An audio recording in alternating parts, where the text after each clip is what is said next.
अपक्ष आमदार सत्यजित तांबे यांनी नुकतीच एक फेसबुक पोस्ट शेअर केली, ज्यात त्यांनी संगमनेरच्या मालपाणी उद्योग समूहाचे गिरीशभाऊ मालपाणी यांची कन्या दिव्या आणि नागपूरच्या नवभारत माध्यम समूहाचे निमिषजी माहेश्वरी यांचे पुत्र राघव यांच्या विवाह सोहळ्याला महाराष्ट्राचे मुख्यमंत्री देवेंद्र फडणवीस यांच्या समवेत उपस्थित राहिल्याचं नमूद केलं.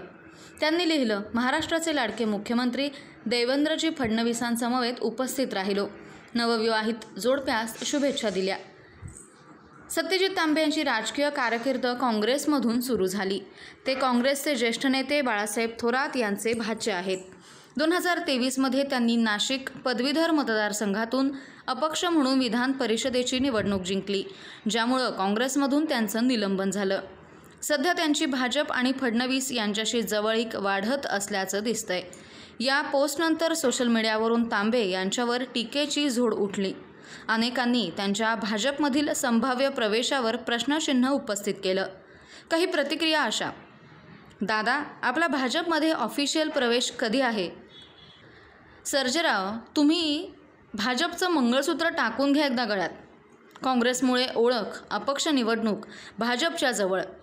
समर्थकांना त्यांचे लाडके मुख्यमंत्री हे वर्णन आणि भाजपशी जवळीक रुचलेली नाही.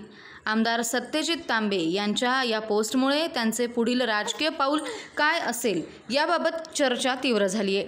तर थोरात यांचा काँग्रेसमधील प्रभाव अजूनही कायम आहे.